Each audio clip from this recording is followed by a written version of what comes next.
Hello dear students, कैसे हैं आप सब। आशा है आप सभी बहुत अच्छे होंगे।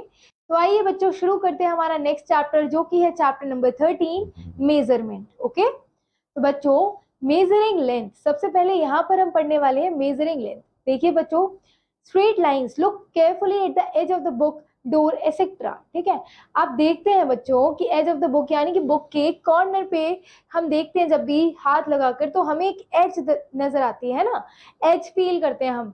डोर के किनारे हम एक एज फील करते हैं। These edges are the straight lines, place a scale along its edges, all its edges are straight lines. ठीक है, see the sides of the rectangle carefully, are they all straight lines, right, yes or no। ठीक है, अब बच्चों जो straight lines होती हैं वो क्या होती है, हमें बहुत सारी शेप्स जो एकदम, जिनकी लाइन जो होती है एकदम इक्वल होती है, वहां हमें देखने को मिल जाती हैं। तो बच्चों जो रेक्टेंगल है, are they all straight lines, so you will say yes.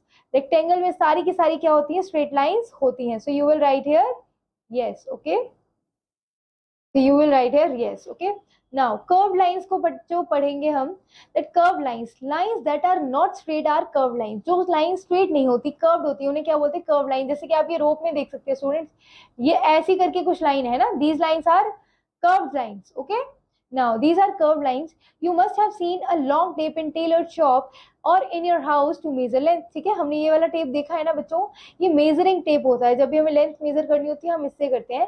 When you go to buy shoes, the shopkeeper measures your feet. और जब भी शूज खरीदने जाते हैं तो शॉपकीपर आपके फीट को मेजर करता है ना, आपके फीट को मेजर करता है कि इसकी लेंथ कितनी है ना। तो उसके बाद students, length can be measured in metres और सेंटीमीटर्स। लेंथ है ना, या तो मीटर्स में स्टूडेंट्स मेजर होती है या फिर सेंटीमीटर्स में होती है। Okay, so 1 metre is equal to 100 centimetre, 1 centimetre is equal to 10 millimetre. तो आपको ये याद रखना है बच्चों, that 1 metre is equal to 100 centimetre and 1 centimetre is equal to 10 millimetre. तो आइए स्टूडेंट्स, अब इसकी एक्सरसाइज करते हैं। Exercise 3.1, here question number 1 is write the length of the following in centimeters and millimeters, use scale to measure them। ठीक है, scale use करना है हमें मेजर करने के लिए, तो we have to write the length of the following centimetres and millimetres. ठीक है, सेंटीमीटर और मिलीमीटर में हमें लिखना है स्टूडेंट्स। आपको क्या करना है, स्केल लेना है मेजर करने के लिए। तो this is your homework student, scale लीजिए और इसे मेजर करिए। ठीक है, next, measuring weight. Now student, circle the heavier object. जब भी हम वेट मेजर करते हैं स्टूडेंट्स, तो देखिए यहाँ पर कार हैवी है या मोटरसाइकिल हैवी है। तो स्टूडेंट्स, कार इज हैवियर, जो कार है students, this is heavier than the motorcycle, right. So motorcycle is lighter than the car और car is heavier than the motorcycle, हम ये भी कह सकते हैं। तो बच्चों, जो वेट होता है ना, वो मेजर किया जाता है इन किलोग्राम्स एंड ग्राम्स में। ठीक है, केजी एंड ग्राम्स। ओके, सो ये जैसे कि 5 किलो का वेट है, ये 2 केजी का वेट है, this is the weight of 1 KG, this is the weight of 500 grams, 200 grams and 100 grams, and this is the weight of 50 grams. जब भी आप वेजिटेबल परचेज करने जाते हैं स्टूडेंट्स, तो आप वहां देख सकते हैं कि जो वेजिटेबल वेंडर होता है वो क्या यूज करता है, ये सारे वेट्स यूज करता है मेजर करने के लिए। ठीक है, फिर आता है students, you have seen the scale for measuring weight by the shopkeeper, vegetable sellers और फ्रूट सेलर्स, है ना। ये सारे ही वेट स्टूडेंट्स आप देख सकते हैं फ्रूट सेलर्स के पास, वेजिटेबल सेलर्स के पास। ठीक है, these are the examples of the objects used to measure the weight। okay, now exercise 13.2 students, here A part is find total weight of the given object।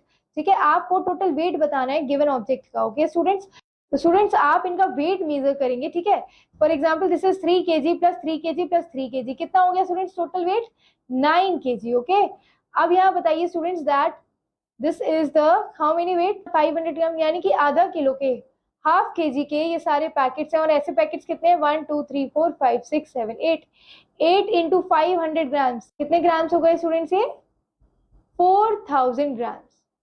Okay, next, rest of the questions you will do it by yourself. Now let's learn to measure the capacity students। okay, the ability of a thing to hold or contain a particular amount of something, mainly liquid, is called, the capacity is called, and it is measured in liters। okay, तो students capacity क्या होती है, कोई भी object की ability, कोई भी liquid hold करने की, उसे क्या बोलते हैं, उसकी कैपेसिटी बोलते हैं। ठीक है, for example in exercise 13.3 you will see students, in part A write the capacity of each container by adding the amount of bottles needed to fill it। okay, तो स्टूडेंट्स ये सारी बॉटल 1 लीटर्स की है।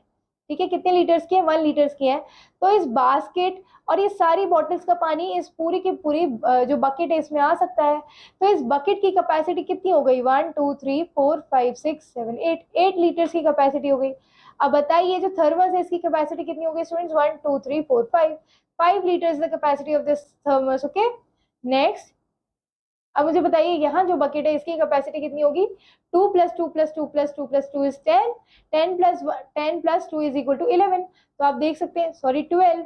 तो students यहाँ पर जो bucket है उसकी कैपेसिटी होगी 12 litres and rest of the question you will do it by yourself. Come to the multiple choice question students, here you have to tick the correct option. 1 meter is equal to 100 centimeter. The length of the bat can be measured in centimeters, students. Okay, weight can be measured in kg. Okay, capacity is measured in students liter and milliliter both. So your correct answer is both A and B. Lines that are meet straight are called dash lines. उन्हें क्या बोलते हैं students, जो meet करती है straightly उन्हें बोलते हैं स्ट्रेट लाइंस। ओके स्टूडेंट्स, तो यहाँ ये चैप्टर कंप्लीट होता है। आई होप स्टूडेंट्स आप सभी को ये चैप्टर समझ आया होगा। तो हम मिलते हैं अगली वीडियो में अगले चैप्टर के साथ। स्टूडेंट्स तब तक keep revising, keep learning. Thank you, all the best. Okay.